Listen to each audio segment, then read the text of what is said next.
Nothing like going to work in your pajamas. Alright. What's up, Cooligans? The Coolian here, and today we are talking resolution. Yo. Julian, what's resolution? And what do all these numbers mean? Resolution is usually given in two numbers with a little X between them. And what those two numbers mean are the number of pixels, or little squares, that make up your image. One of those values is the horizontal number of squares, and one of them is the vertical. So if we look at one of the most common ones, 1080p, that 1080 is actually talking about the number of pixels along the vertical line. So that's actually 1080 pixels and 1920 pixels across the bottom, the horizontal.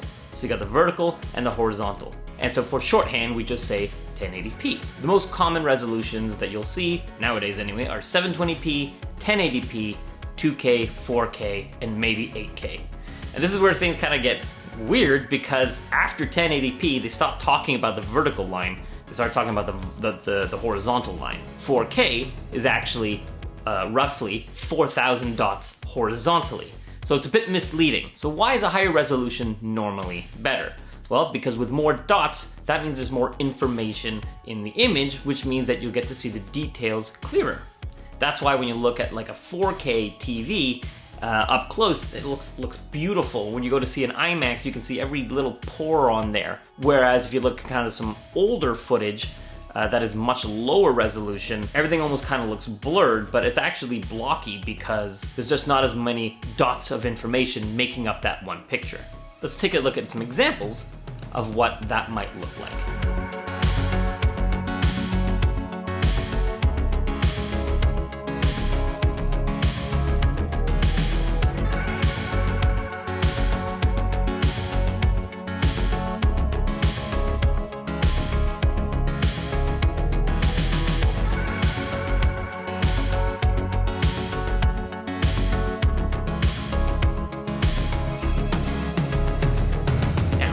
We live in a capitalistic world. And what does that mean? Sometimes resolution is just used as a sales gimmick. At a certain size, you can't actually tell the difference. If I'm looking at a monitor that's right in front of me, I'll probably be able to tell the difference between a low resolution and a high resolution image. But sit across the room, you won't be able to tell the difference, because at a certain point, those pixels relatively are just so small to the eye, it's not really adding any more detail. Furthermore, just because you get, let's say, a 4K TV, doesn't necessarily mean that all images are broadcast in 4K. In fact, a lot isn't. Most YouTube content, for example, doesn't go up to 4K. It stays at 1080p because that's kind of like a really good, high quality, high definition image. And anything past that might not always be, again, super perceivable depending on the size of your screen. For example, right now, I'm using the Canon 5D Mark II. It's my first photo camera, bought for me by my father for Christmas a while ago. Thanks, Dad. It also happens to shoot video, but this video can't go 4K, it shoots at 1080p. So some cameras obviously have restrictions. Now, as content creators, resolution is a choice that we should be making at the very beginning of the project. It affects a whole number of things. And so there's some things you should ask yourself before just going ahead and getting like the most expensive red camera and shooting in 8K at a super high bit rate. Maybe it's a bit overkill if you're just shooting for YouTube. And that brings me up to my first point, which is, what medium are you shooting for? Are you shooting for like film festival release and then hoping to get into theaters and onto Netflix? Maybe shooting at a higher resolution just to be safe is a really good idea. But on the other side, if you're shooting just for YouTube, which most people just watch on their phones anyway, and the screen's like this friggin' big, it doesn't matter if you shoot 4K or not. You're not gonna be able to see the difference on that size. And in the end, you're probably just creating more work for yourself. Which brings me to my first downside for shooting at a high resolution, high quality image, is that in the end, you need like a better computer to edit it. If you're editing it on a MacBook Air, first generation, you probably can't edit 8K footage, guys. You can't do it. It's gonna stutter like a old truck.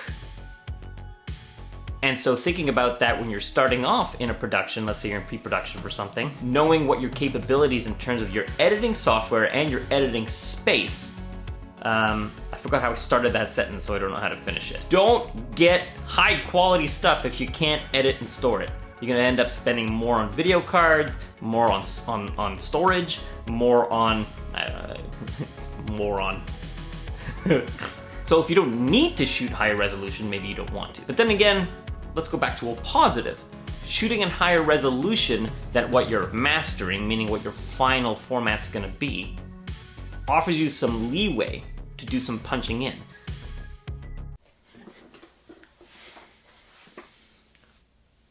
And I've used this on set before too. Let's take, for example, LARPs. The thing that I've used as an example non-stop throughout this channel. Well, there was a scene where we were running out of daylight. We were running out of time, and so we had to combine 2 shots into one. A wider shot that had a group in the background and the actor John Verrill in the foreground. But I also needed a shot of just the group alone, and so I used that 4K image to get that wider shot, and then in a moment punched in for a close-up on the group. I knew that our final output of this project was going to be 1080p, and I was able to shoot in 4K, and I know that I had the storage and the computing power to be able to deal with that footage, and so I knew as a director that was a choice that I could make on the fly to shoot that scene in 4K. We were also fortunate that we were able to afford good lenses. And now that brings me back to the other kind of downside, or the tricky side of resolution. Just because you have more squares of information doesn't necessarily mean that information is of good quality. That depends on your lens. You need to have a really good lens to be able to focus that light properly onto the pixels, clearly and sharply, and it has to be very well focused in order for you to be able to actually get that zoomed in information out of those pixels.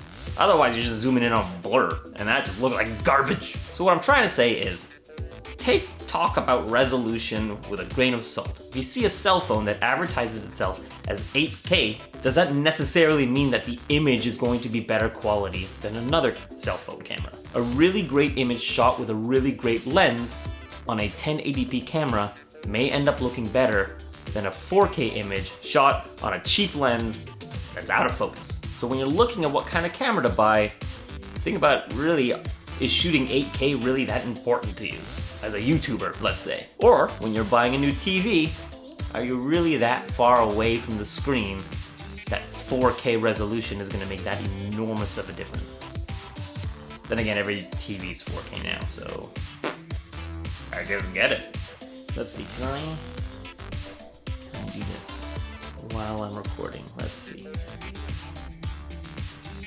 There's a cat sleeping on a bag. Adorable. Well, friends, that's it for resolution. It's actually it was a pretty quick one.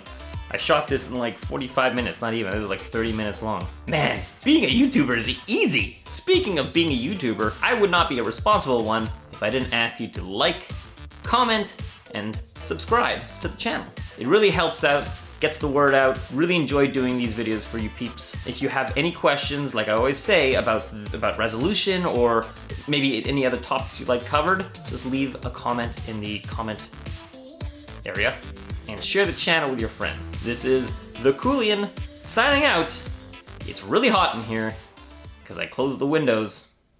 There's a jazz band playing outside my apartment.